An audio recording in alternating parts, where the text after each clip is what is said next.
Hey guys, back with another video. I know it's been a while. Decided to finally make a video that was actually requested in the comment section. It's just a generic series of videos on how to play better. And these tips are unbelievably helpful. Usually when I tell them to people at Friday Night Magic, even if they've been playing for quite a while, it just blows their mind because they can't believe they've been playing differently or haven't been considering these things. You're going to go from an okay player, you know the rules, you know how to play, but you just can't seem to play as well as other people, to them thinking you're practically telepathic. That's how good these tips are. So make sure you watch them all, and subscribe if you want to catch any of the later tip videos, which I'm sure I'll be adding. Now this first tip in this video here, you may have heard before. I'm going to start with the more general, generic ones and then go to the more specific, higher level ones. But this tip is huge. It's definitely first because it's most important. The golden rule of MTG, as far as when to play a card, is play it as late as possible. There are a couple exceptions. There's always exceptions to everything, but basically you don't need a card out until the last second that you need it out, and you shouldn't play an instant until the very last time at which you could appropriately play the instant. So I'll break down a couple examples. Well, let's start out with a really obvious example of why this is important. Let's say I have an unblockable 1/1 good old lurker on the field. Everybody loves the good old lurker. I'm going to boost his attack and then kill them because they've got 3 life points left and he's unblockable. Now he's a 1/1, so they think they're safe, but I have to make sure that I do kill them this turn. So what I would do is first swing with the lurker, declare him as an attacker, wait for them to declare blockers, and then right before combat resolution, like during their declare blockers phase in response to them not declaring blockers, then drop Titanic Growth on him. Because let's say in their hand they have Celestial Flare or Kill Shot or some sort of card that's going to kill your attacker, you still want to have Titanic Growth in your hand. It's a very important card. So that would save you the card so you don't burn it during your first main phase then swing. So it's kind of like an example of letting them know what you're doing at the last possible moment that they could respond, because then it'll just save you cards.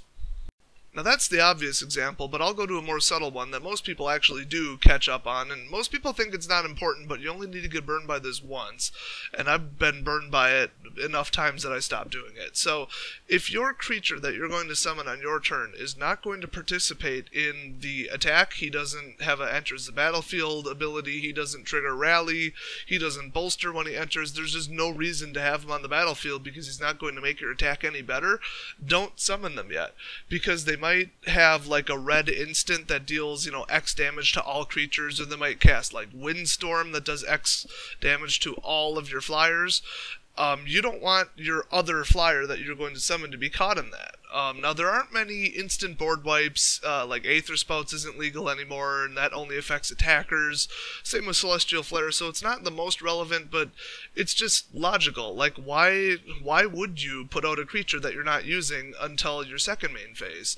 The other thing is, they might think if you have like 5 or 6 open mana that you're going to be up to something, that you're going to cast an instant that's going to screw with the attack. So just mentally, they might, be paranoid. They might play a card a little bit too early. They might try to kill one of your creatures, with like Murderous Cut, just in case, because they think you're going to boost them or, do something horrible. So yeah, it's misleading, like counterintelligence, but really it's just you don't want that creature to get caught up in some big board effect, some sort of untargeted mass effect. Now the other example is actually just dropping land. I've seen people where automatically start of their first main phase, if they have a land, they drop it, whether they're going to use it or not. Now there are, people like to underestimate the importance of misleading people on land and mana counts and all that, but it makes a difference. I've actually done this and I've won a match because of it, so it can be powerful. If you know exactly what you're doing in a turn, like every activated ability that you could cast, every card in your hand, so usually late game you'll have 1 to 2 cards in your hand, it becomes a lot easier.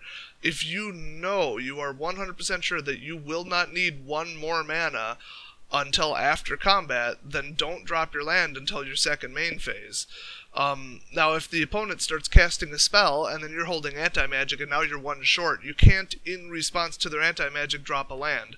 That is illegal, because you can only drop a land at sorcery speed. So, what you want to do is just say, oh, the only thing that could happen on my turn is this one creature summoning, and the only other card in my hand is a land. Well, if you have enough to pay for the creature, don't drop the land until later.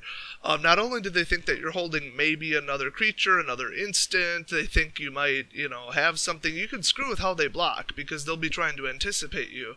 So then at the very end of your second main phase, drop that land, and then now it's into play. I wouldn't necessarily keep it between turns, because what if you top deck another land, then you're behind on 1 mana permanently. That's not a very good idea unless it's like a special land that does something. But I've used this to mess with people. Like, they thought, oh, he tapped all 4 mana, he's completely tapped out, he used it to summon a big flyer, now I'm safe. And they summon, like, some sort of flashing creature like Mizia Meddler or something, or, I forgot that other one, Boon Satyr, I think. They flashed him in during my second main phase after combat. I had already swung, and they thought, oh, I'll flash in Boon Satyr, I'm perfectly safe. Or they actually did it during combat and blocked with it. Well, I drop 1 land, Murderer's Cut, dead, because, I only need to pay 1, then delve 4. So they thought that I was tapped out, but really I had another land in my hand that I could use later in my turn. So that sort of tricks, they can be really, really, really powerful. And it all just comes down to, in general, do not play a card until the very last moment that you need it. Now, most pro players know this policy, so you can sort of use it to your advantage. Now, if you want to kill off a creature early game, because it's really annoying, like an Elvish Mystic or something, even if they're swinging at you for 1/1, it's just a 1/1, it's 1 damage, take the damage, because second main phase, they might try to bring out a second Elvish Mystic, then you can use Bile Blight to kill them both. Same with Drowning Sorrows, and of course I'm mentioning a whole bunch of cards that just cycled out of Standard, but I'm sure you guys already know what they do.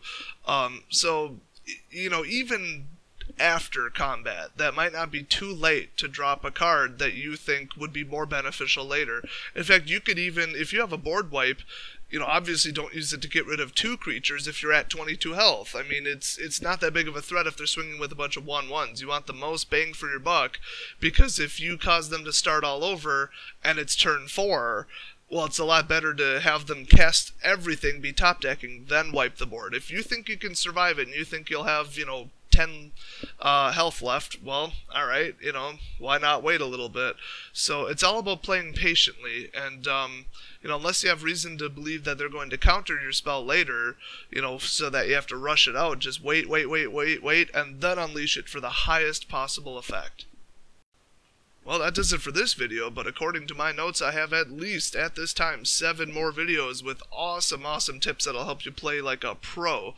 If you're wondering why you keep getting beat, well, it's probably because you aren't following these exact policies, because there's more to probability and deck building and predicting your opponent's moves than just blindly seeing what they do, or, just trying to react in real time after they've already cast a card. So make sure you check out the next couple videos, and if you know somebody who's sick of losing at MTG, send them these videos. Send them a link, hit the share button, because this will probably help out a lot of people.